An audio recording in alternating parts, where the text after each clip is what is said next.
l'histoire de la vie. André Rosier, prêtre de la Compagnie de Jésus, mieux connu à travers le monde par ses multiples publications. Il est né à Vilvoorde, une ville industrielle près de Bruxelles en Belgique, le 13 juin 1938, d'une famille chrétienne catholique engagée dans les obligations de travail manuel et de piété nagées dans les esprits quotidiennement. Tout petit, sa maman lui refusait des amusettes. Il fabriquait de jouets à caractère ecclésial. Il érigeait par exemple un autel dans un coin de la cour de la maison et s'amusait à dire la messe avec ses amis. Ainsi est venu le goût de servir la messe tout petit depuis son collège et à la paroisse à cette époque où le prêtre célébrait dos aux fidèles. Oui, ce désir de devenir prêtre grandissait en lui, bien que sans discernement de sa part, et il le gardait pour lui seul en le confiant à l'intercession de la Vierge Marie pour sa réalisation. Alors mineur et élève au collège, il encadrait déjà des scouts sourds-muets en tant que chef scout volontaire chez le frère de Charité à Woluwe, en Belgique. Les seigneurs l'appellent par de fortes expériences inoubliables, par la prière intérieure et par l'Eucharistie. Tout jeune, il connut ses fiançailles avec Jésus par des expériences sensibles d'amoureux, avec des sensations profondes, vécues de jour en jour en lisant quelques pensées du philosophe Gustave Thibon qui a enflammé son cœur, pareil au temps de fiançailles que connaissent les amoureux.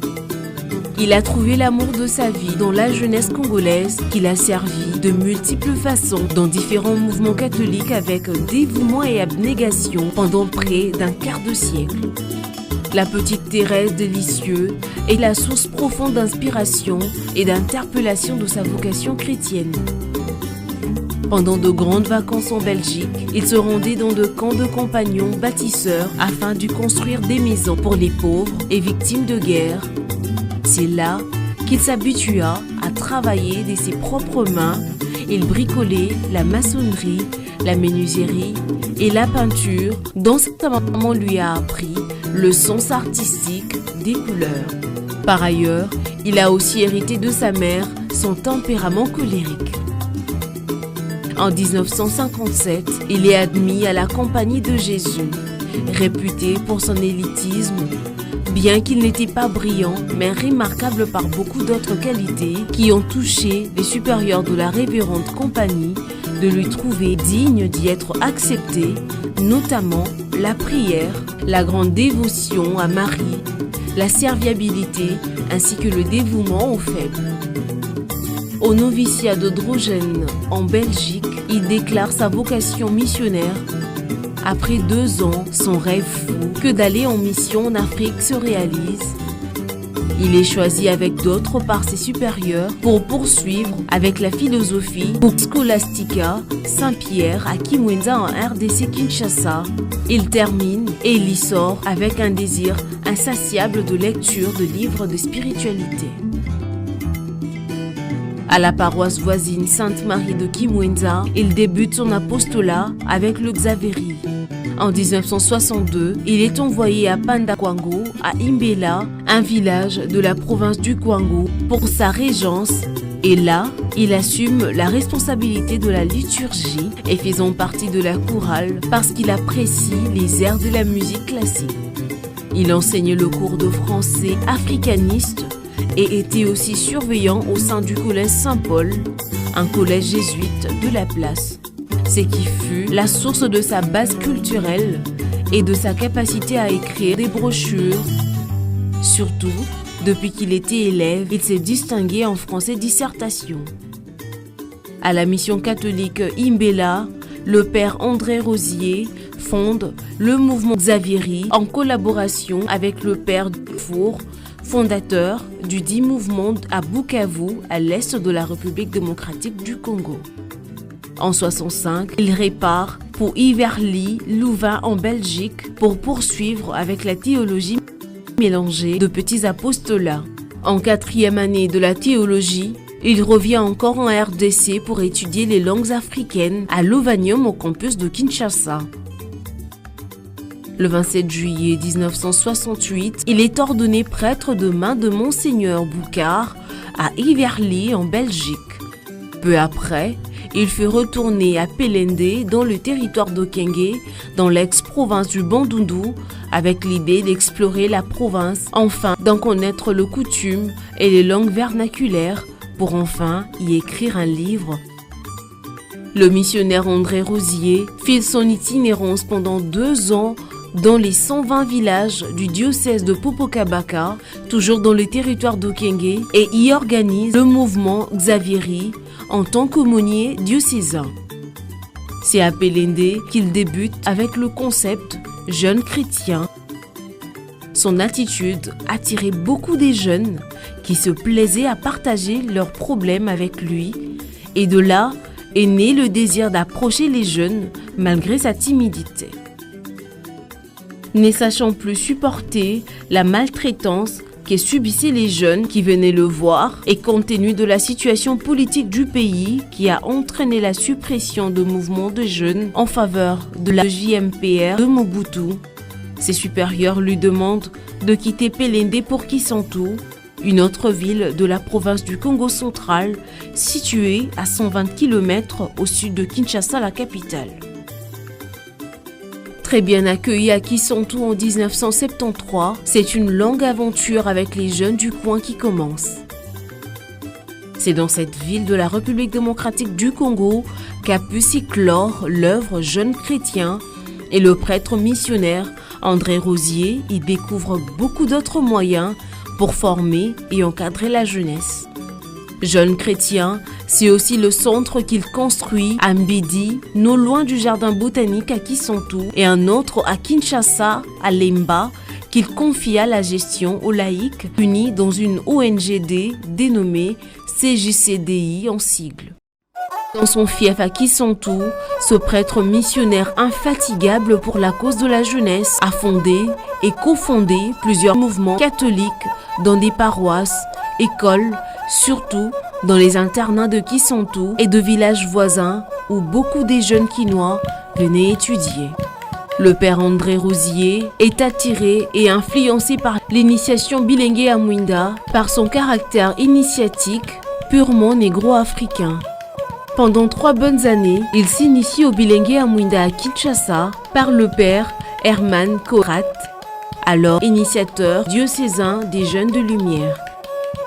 À peine rentré dans son fief à Kisantu, il fonde le groupe Baleki à Mwinda qui devient le groupe Kizito à Noirité, puis enfin l'initiation Bilengue à Mwinda. La connaissance que bon nombre de gens ont de la personne de Mapéran André Rosier est partielle, parfois même partielle, quant à son dévouement à l'encadrement moral et spirituel de la jeunesse congolaise en général et de la jeunesse ecclésiale en particulier. À l'instar de Monseigneur Matundo Kwanzambi, fondateur de l'initiation Bilengue à Mwinda, le père André Rosier a construit une fondation très solide de la pastorale Jeunes de Lumière. Bibliothèque initiatique et un trésor pour l'Église, Bagaza, André Rosier a au jour d'aujourd'hui déjà publié plus d'1 million de brochures. Parmi ces publications à succès, nous citerons Lettre du diable, Qui chérit, tu nous as trompés, Kuma Moninga à Yesu. Cette dernière a battu le record, elle a été imprimée et vendue à plus de 62 000 exemplaires. Les brochures de la collection Jeunes chrétiens sont toujours d'actualité parce qu'inspirées des problèmes et réalités de vie de jeunes, disant des choses profondes et interpellatrices avec simplicité et ayant une approche stimulant la lecture et la recherche des valeurs, des orientations ainsi que de conseils pratiques. André Rosier, éditeur de brochures Jeunes chrétiens, publié dans les éditions Loyola et Saint-Paul, n'a pas seulement écrit pour la jeunesse, mais aussi pour les religieux et l'Église en général, et ce, sur la formation de l'être intérieur et sur la prière.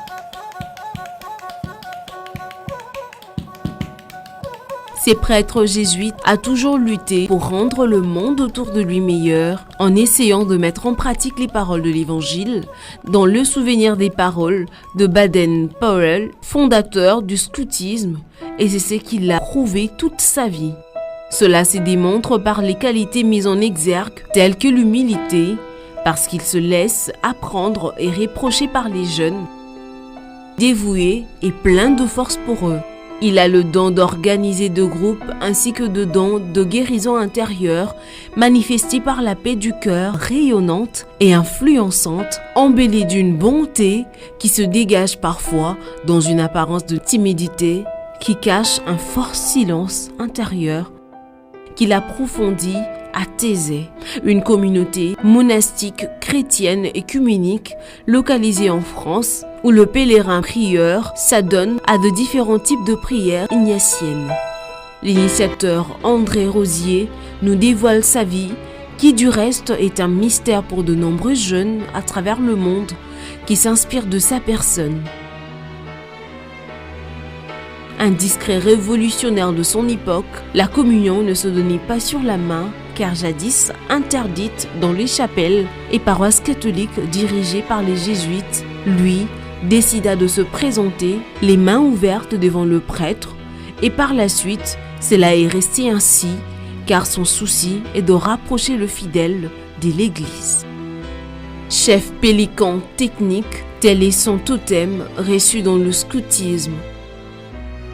André Rosier a beaucoup fait pour la jeunesse, mais lui-même relativise et dit comprendre que ce qui compte n'est pas ce que l'on a réalisé, mais plutôt ce qu'on a été pour les autres. Son plus grand secret du bonheur, nous dévoile-t-il, c'est d'être don de soi. Les différentes formations reçues depuis son jeune âge ont fait de lui un aimable travailleur courageux de sa génération dans sa vocation en tant que prêtre. André Rosier, missionnaire jésuite, initiateur de jeunes de lumière qui sont tout, a sacrifié sa jeunesse au bénéfice de la jeunesse congolaise parce qu'il a beaucoup plus vécu au Congo RDC qu'en Belgique. Actuellement, il est en retraite à Iverly en Belgique et c'est depuis 2019. Mais malgré son aspect physique vieillissant, il reste toujours jeune d'esprit à cette ère du numérique. Il a gardé du Congo de bons souvenirs et nous le relate aujourd'hui. Je vais parler aujourd'hui parce que je voudrais montrer que toute ma vie, je l'ai reçue de la main de Dieu et que tout est grâce pour moi. Tout a été grâce. Tout ce que je suis, je l'ai reçu. Et puis, j'ai pensé à la mystique du témoignage et encore à Saint Paul. Il est tout à fait convaincu que lui n'a rien fait par rapport à Dieu. Les jeunes, ceux qui m'ont aidé, surtout, ce sont les jeunes eux-mêmes. Ces jeunes m'ont plus appris que moi-même. Ils m'ont plus donné que moi, je leur ai donné. Parce qu'en écoutant ces jeunes, j'ai découvert comment était leur cœur, ce dont ils avaient besoin et comment je pouvais parler avec ces jeunes. J'ai reçu autant, même plus que j'ai donné. Me voilà acquissant tout. Là, c'était vraiment un havre de paix. Vraiment, on avait la paix avec les jeunes, d'écrire, etc. L'accueil du milieu. Et comme je ne connaissais rien d'autre, j'ai commencé de nouveau avec un groupe que j'appelais Jeunes Chrétiens. C'était un groupe de formation. Le père André, c'est un monsieur fantastique. Il a beaucoup d'inspiration pour le jeune. J'ai commencé à faire des petites brochures, le chemin du bonheur, etc., qui vont servir aussi plus tard pour les cas. Un jour, un père de Kinshasa le père Gérard Verbraeken, me dit il faudrait quand même que toi, tu viennes une fois à Kinshasa, car il y a quelque chose qu'on fait avec les jeunes qui peut t'intéresser. Ce groupe m'attirait parce que je cherchais quand même qu'est-ce que je veux faire pour les jeunes. C'est l'amour de la jeunesse, c'est l'amour du Christ. Les deux amours qui sont au cœur du charisme Bilengue à Mwinda, c'est ce que j'ai vu, c'est ce que j'ai lu, c'est ce que j'ai contemplé dans la personne du Père André Rosier, qui a commencé par encadrer les jeunes dans les scouts et qui finalement arrivait à Kisantu et à Kinshasa s'est focalisé sur la pastorale Bilengue à Mwinda et bien sûr aussi sur la pastorale Kizito Anuarite, et il a créé la collection Jeunes Chrétiens. Je sens que c'est un prêtre qui m'a transmis cette passion de la jeunesse, entre autres. Il portait un caractère africain, initiatique, comme j'allais apprendre plus tard. Et je me dis, oh, au moins, je ne vais pas importer de l'Europe un mouvement. Est arrivé quelque chose qui a influencé à côté des Bilengue à Mwinda. Je suis parti à l'imprimerie Saint-Paul et ils m'ont demandé de voir mes brochures que j'avais fait à Pelende.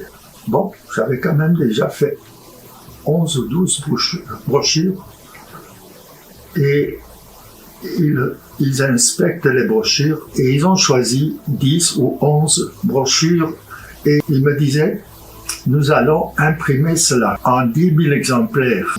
Nous allons faire ça parce que nous voyons que ces brochures sont vraiment adaptées aux jeunes d'aujourd'hui. Ça sera gratuit, mais après, avec les revenus, vous allez pouvoir imprimer d'autres brochures. Et c'était le départ des brochures Jeunes Chrétiens. Voilà comment la Providence m'a aidé.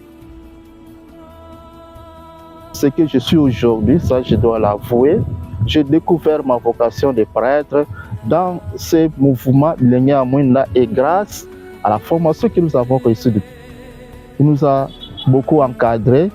J'ai reçu une formation formidable, je peux le dire, je peux le témoigner aujourd'hui par mon travail. Et ceux qui me connaissent, je continue aussi à encadrer Bilengue à Mwinda. Donc cette inspiration-là du Père André, un homme de foi, un homme de prière, une prière qui est vécue. Tout ce que vous lui portez comme problème, que vous lui apportez comme problème, tout ce que vous devez lui dire, il réfléchit, mais à la fin, vous dit, nous allons prier.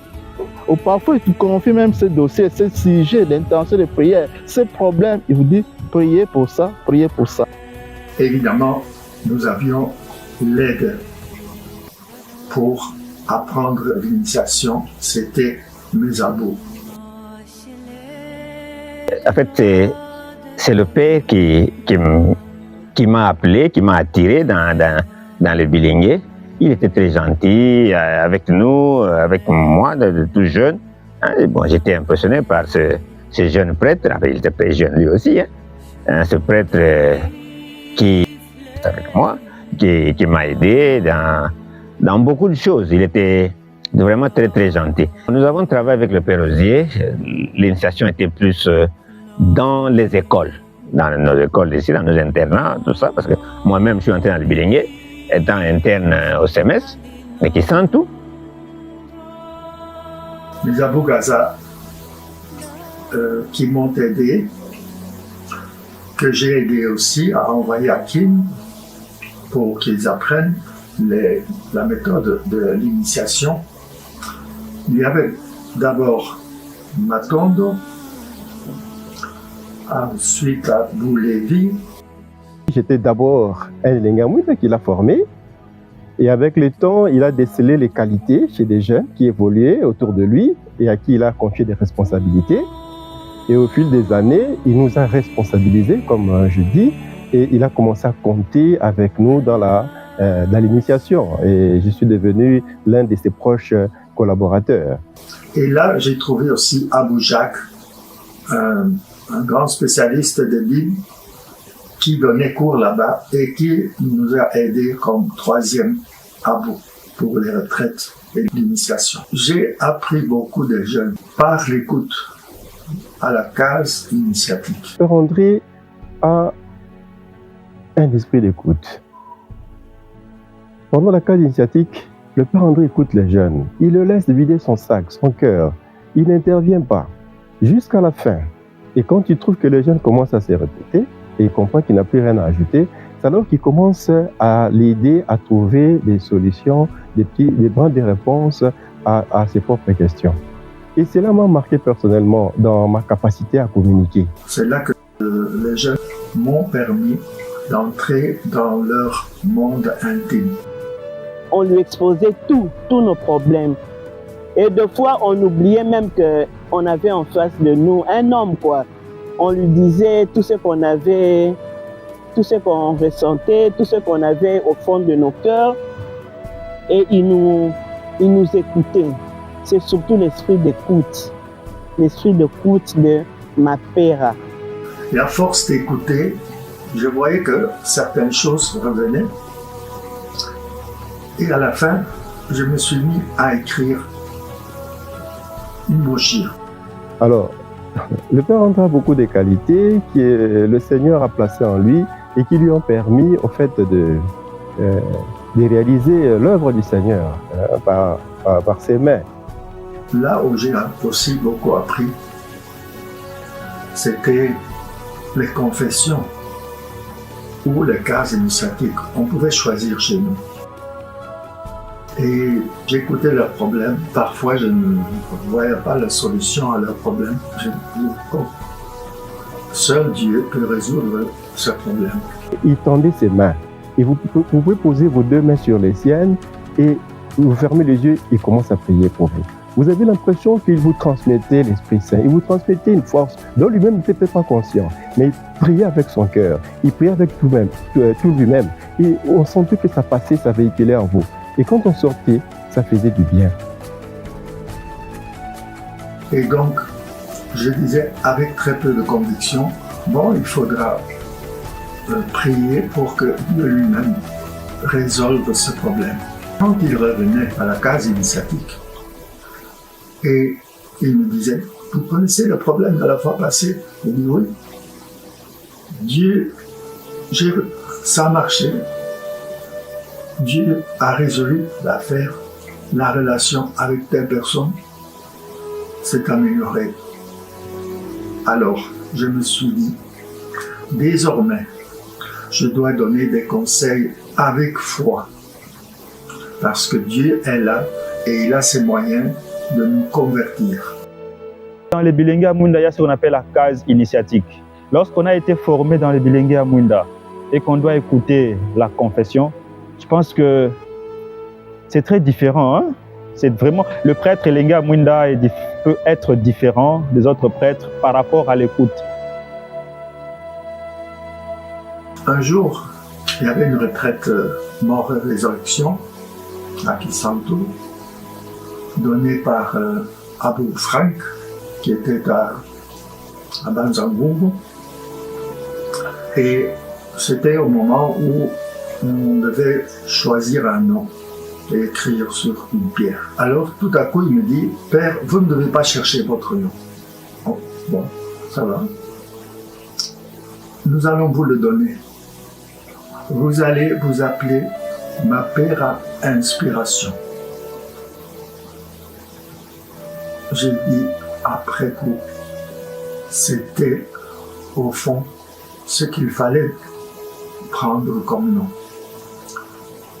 Ma Père, parce que je m'occupais aussi comme premier du diocèse des Caves. Et j'ai édité aussi les premières brochures avec l'aide de l'abbé Boss. Et ensuite, parce que quand je parlais, parfois, j'étais inspiré. Les paroles qui venaient n'étaient pas préfabriquées. Ça touchait les gens. Et là, j'ai appris que La parole de Dieu a sa propre force. Il faut parler avec foi. Parce que pour Dieu, tout est possible. J'aimerais parler d'une personne qui a marqué ma vie, qui l'a vraiment changé, parce que je l'ai connu dans ma jeunesse. Il s'agit du Père André Rosier. Ma père m'a beaucoup soutenu, beaucoup. Dans mes moments difficiles, quand j'ai connu un dérapage, appelez ça comme ça, j'ai été vilipendée par plusieurs, mais ma père ne m'a pas laissé. Jamais, ou presque jamais, j'ai eu des problèmes de Bondeko dans les retraites. Nous étions vraiment frères et sœurs.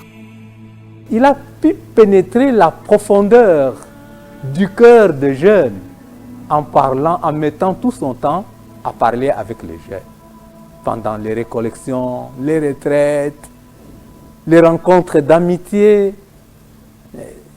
Donc, c'est un prêtre qui a été plus proche des jeunes.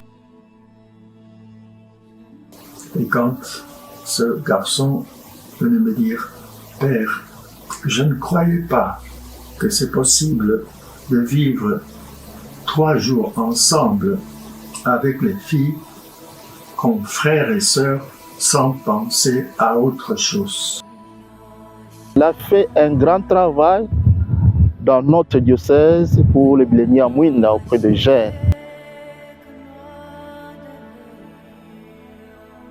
Un jour, nous devrions donner une récollection à Kipako. Kipako se trouve le long de la route de Kin à Kisantu. Il faut faire 17 km à partir de la bifurcation.